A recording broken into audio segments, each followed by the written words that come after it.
must don't, but let me say at the beginning here that I was asked to have this lecture in English because there are many people here who talk English. And of course I said yes to that. But, well, my English is okay enough. But I don't know if any of you have been reading Heidegger.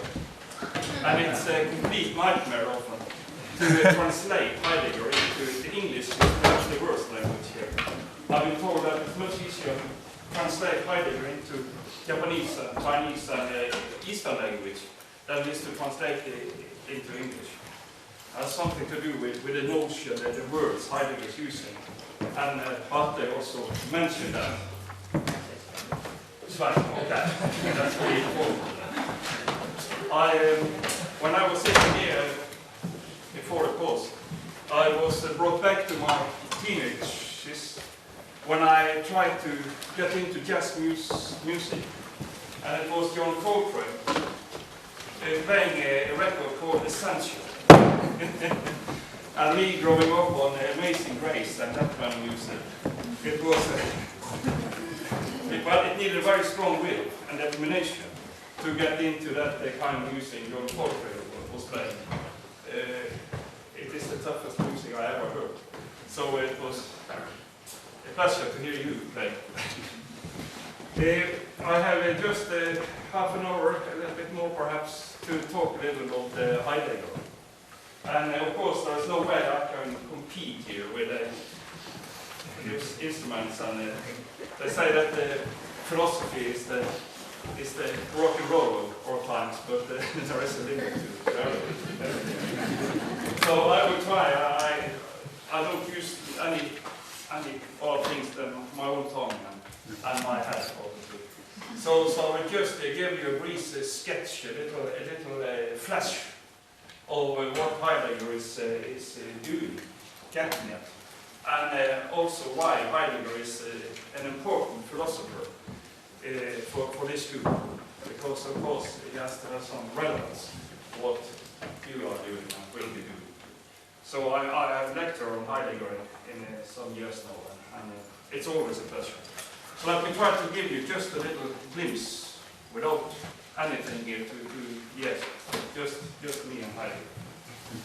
Unquote, worship of Heidegger. What, if I should state it very briefly, what makes Heidegger very relevant for architecture and very many kind of artistic activity is when you come down to it, it's just one basic thing. And that is in everything we human beings are doing that has to do with making things, creative. It can be equipment, it can be houses and buildings, it can be to play music and so on. There is always, and should be, and there is, whether we know it or not, there is a basic element here in what Heidegger is called art. That sounds perhaps a little trivial when we are talking about music and so on, but it also has to do with making, building houses and architecture and all that kind. There is an element of art. And if that element of art isn't forthcoming, isn't out in the broad daylight, then something is happening here, which Heidegger is very much concerned about. He called it the technical way of thinking, the technical approach to what we are doing. And if that technical approach is overlapping and subduing the artistic element, then we are going in the wrong direction. So what I'm doing here in connection with Heidegger is to try to make clear what that artistic element are. That's always the beginning of my lecture. What Heidegger means by the word art here, and why it is so important for everything we human beings are creating, are making. Even a cup of, even this plastic cup has, when you push it, an artistic element in Heidegger's point of view. It's a sad one, but it is there. So I will try to give you just a little, as I said, flash of what Heidegger is meaning by that. And the starting point in Heidegger's philosophy, the later Heidegger, as we said, the starting point here, is that if you're going down to the very basic of the human life, in the world, everyone is living in, of course there are different worlds, but we are living in the world. And we have relationships to nature, and so on. The starting point for Heidegger, is that there is before human beings are entering the scene, there are no order, there are no cosmos, there is no meaning. That kind of order we are talking about, when we are talking about the cosmological order, when we are talking about the structure in art, in building and so on, when we are talking about the meaning a tree has for us, a house and so on, it is brought into the scene by the presence of the human being. It is a kind of nonsense, as Heidegger said, to say that the world is already there. There is a certain order and we have to find out what this is and then respond to that. There is what Heidegger called chaos in the beginning here. And when we are talking about the human beings and what we really are and what we are really doing here on this earth, Heidegger has, well, of course it's a very broad statement, but he says that what we, human being, on the outside is doing here, is to go into a fight. We are fighting here. And that fight is not against nature, not against matter, but it is a fight for meaning, for structure, for building and creating a world in which we human beings can live, understand each other, have values, and have meaningful things around us. You see, that's a starting point for Heidegger. When we human beings, no matter what culture we're living in, and what historical epoch we belong to, we enter the scene here, not primarily as rational beings, trying to reflect on what kind of order there is around us. That comes much later. We come into the scene here as artists, in the broadest sense, whether we know it or not. And I repeat, we are trying to create, we are fighting against disorder, against the meaning, the breakdown of meaning, the chaos. We are fighting against the chaos. To create, I repeat, a world, a space. Heidegger called it in German, Lichtung, a light.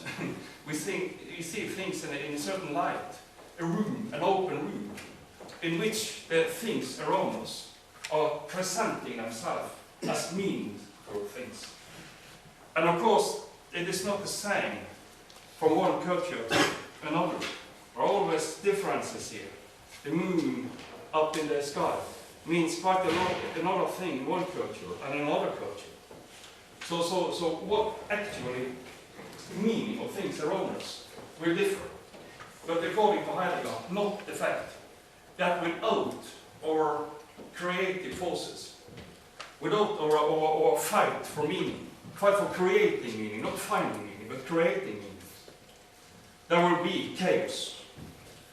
We will then be living in a sort of with the other animals and plants, and just live our life without having any questions to ask, without having anything to say, okay, here is a meaningful thing. My mother is there, my father is there, and we have, of course, the language. So when Heidegger is talking about art, basically, he is talking of that primary element in art, which, according to Heidegger and very many others, there is a tendency to forget in our modern times, where art is connected with aesthetics. And one say that, okay, first we must have a truth, we must have what is this world and so on. And okay, first we must have houses, and then we use art just to make it all more beautiful, and we have that dialogue. But according to Heidegger, there is no order, there is no meaning, there is no reality. before art, through the human engagement, has done its job. See that one? So art is coming first, it's primary to reason and to the, of course, the mathematical, technical way of handling things. Without art, there would have been not even space that the geometers could measure. Not in the human sense. Okay? So let's go a little further here with the idea. On what occasions, if we look at the human history, on what occasions does the human beings begin to open up that word, begin to lay a foundation of what we call the meaningful relationships and so on? On what occasions? And there Heidegger is bringing us to the big religious festivities and religious ceremonies, which almost every people have. When the whole thing is brought down to a crisis, it's very much so that what is meaningful around us becomes nothing. It will be destroyed. That's a part of that festival. Chaos is reigning. And then through myth and through dances, to songs, to rituals, the cosmos is artificial by human beings and their relationship to the gods they meet in those festivals. They are building up the universe. So that people who are partaking in that creative work of art that's going on here are experiencing what is going on here when what we call a word, what we call order and meaning, for the first time come to an expression. So by partaking, and that's very important for Heidegger also, and we talk about architecture and other things, but when partaking in artistical creation, you are witnesses, you are experiencing what really is the meaning of those surroundings that are on you in your daily life affair. That is the primary for Heidegger. He's talking about the temple, what is going on those places where human beings come together and are creating a meaningful world.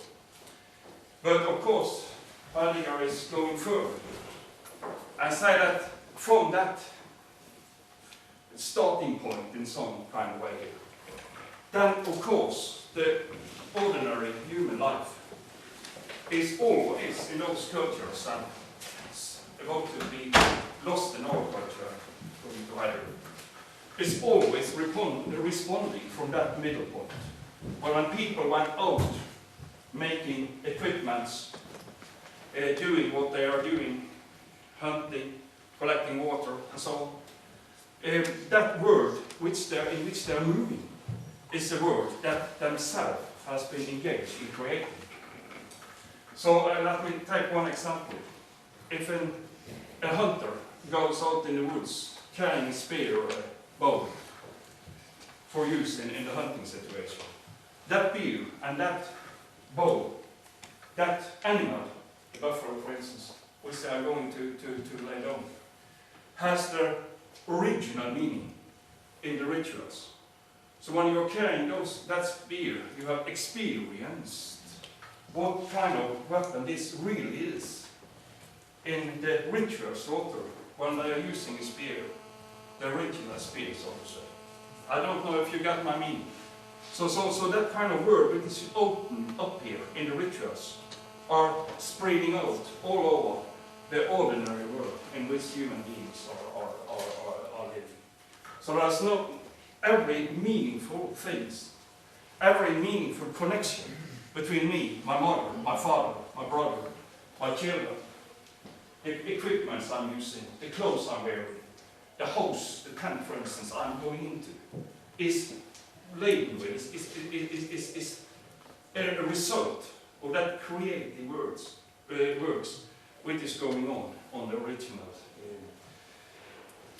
festivities. So, as Heidegger sees it, if that creative force in human beings are lost, then chaos again is trapped.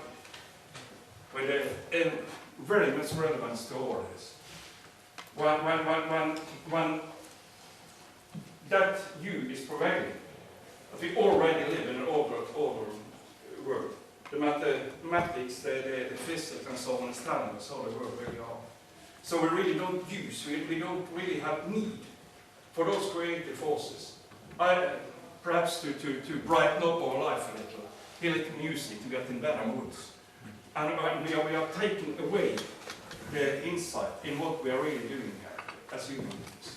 The technical approach is conquering ground on the costing, on the expense of the artistic.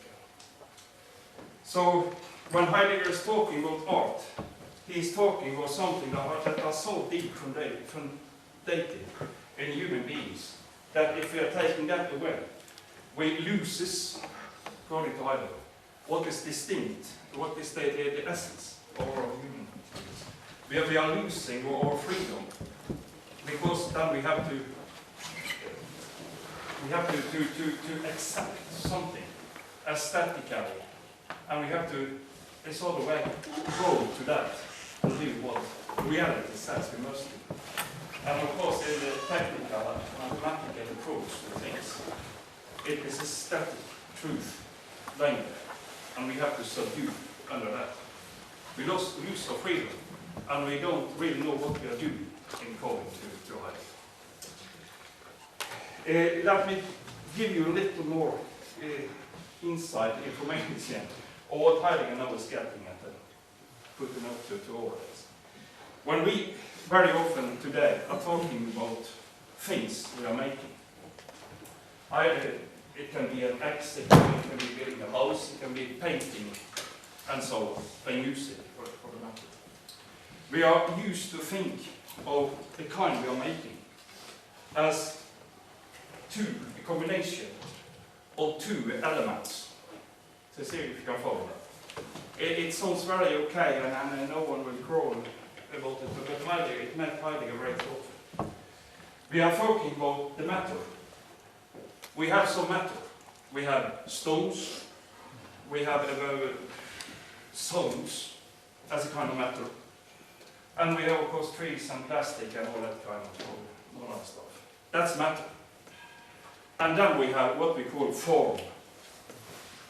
And when we are creating something, when we are making something, we are taking that matter and shape it into a form.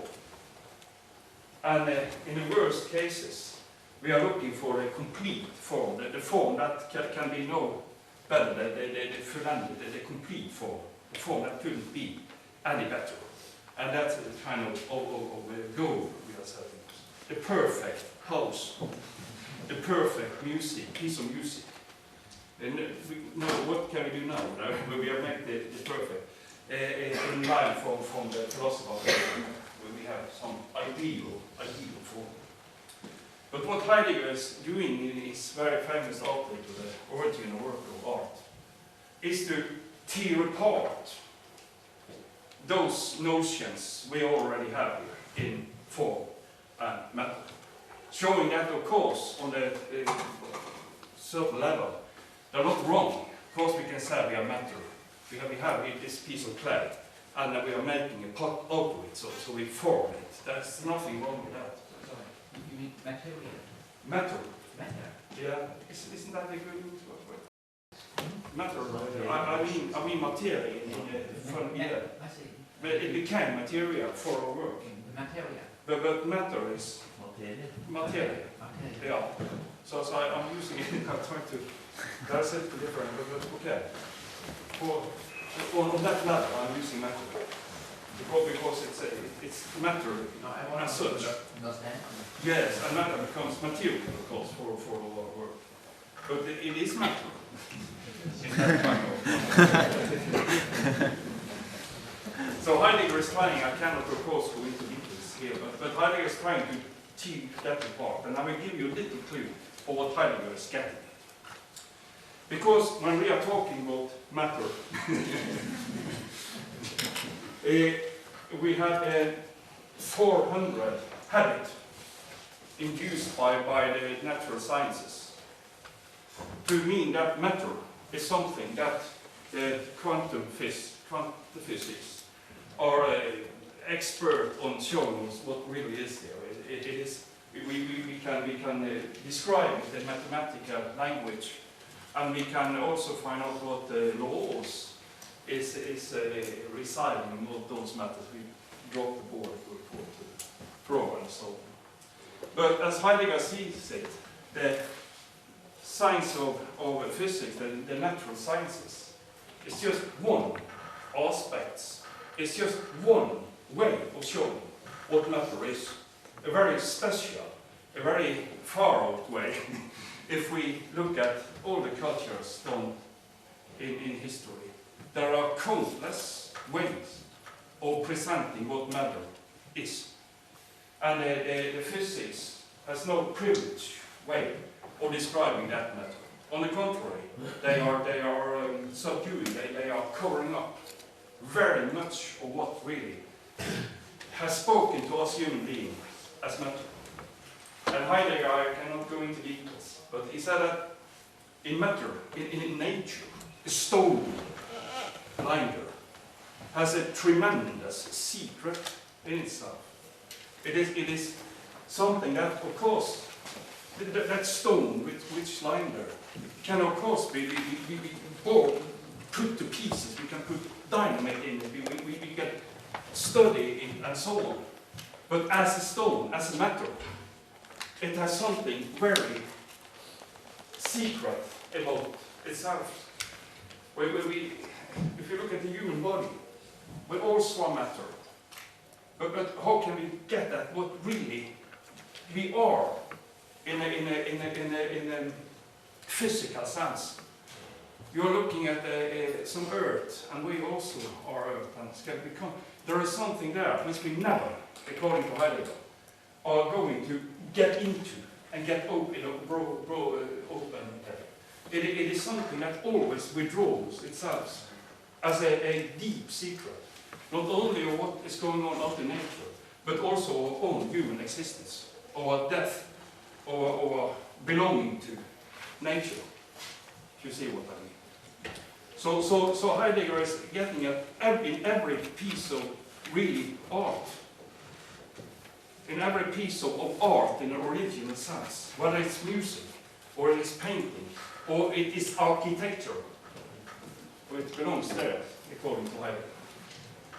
When we are making something of material, or matter, what art is doing is, of course, bringing an aspect of the matter out in the open daylight. When you're playing your piece of music, those tones is presenting themselves.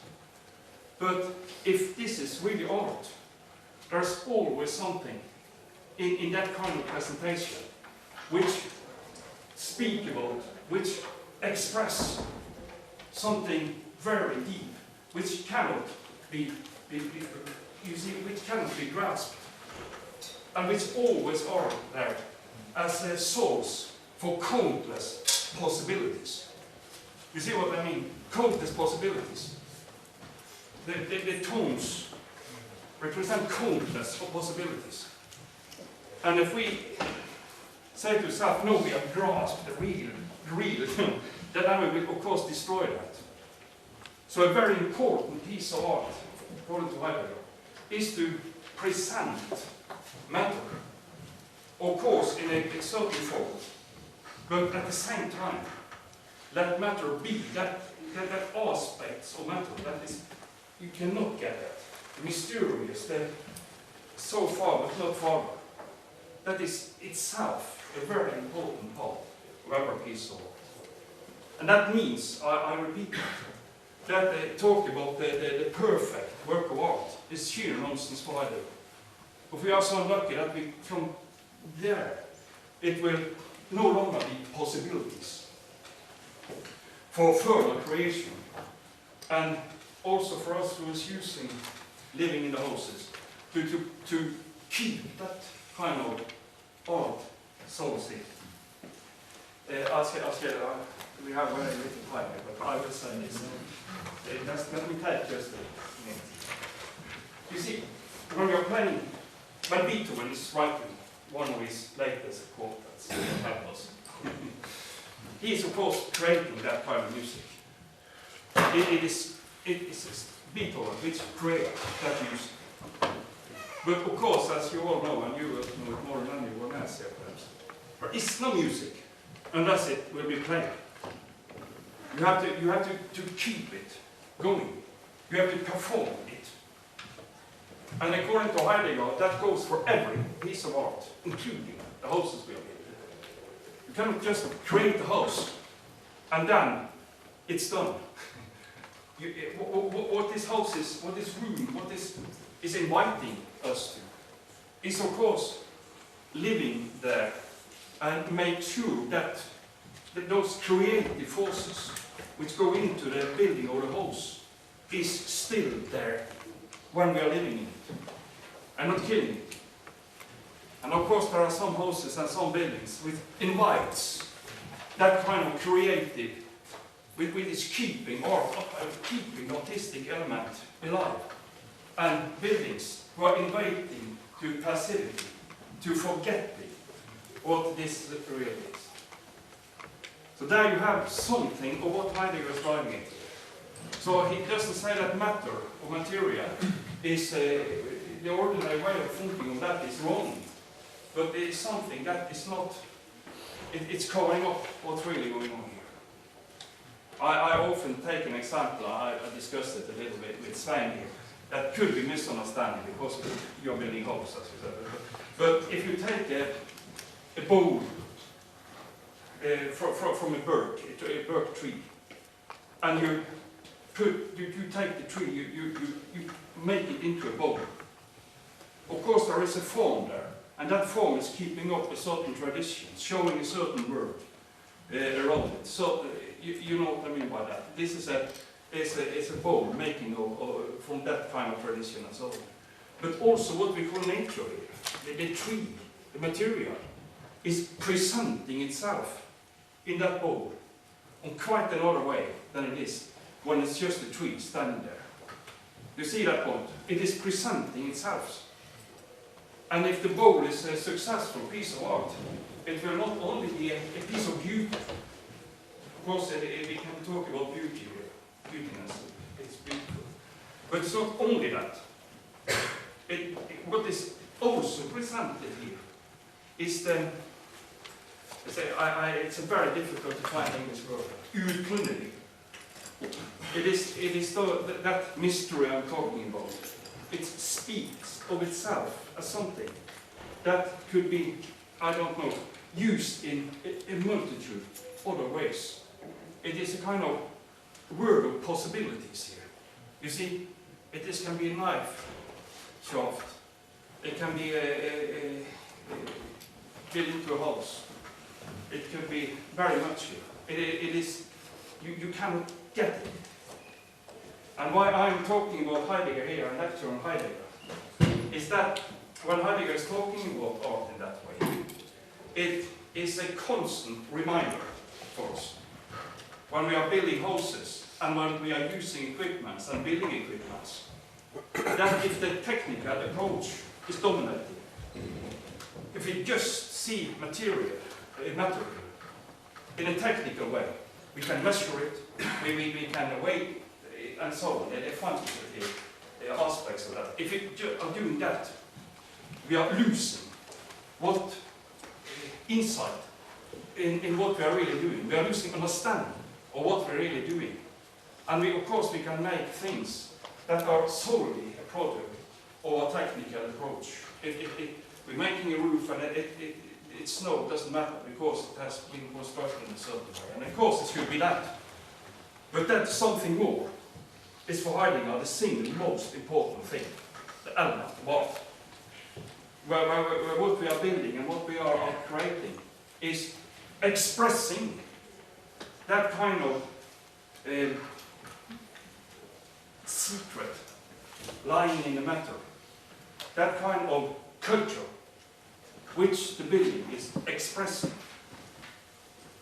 And we have to keep that alive, according to Heidegger. Okay, I'm sorry I went a little bit over my time. I should have talked an hour too further. But I have to stop now. As I said, I just give you some glimpse of it. And a not so very good English, but I've done my best.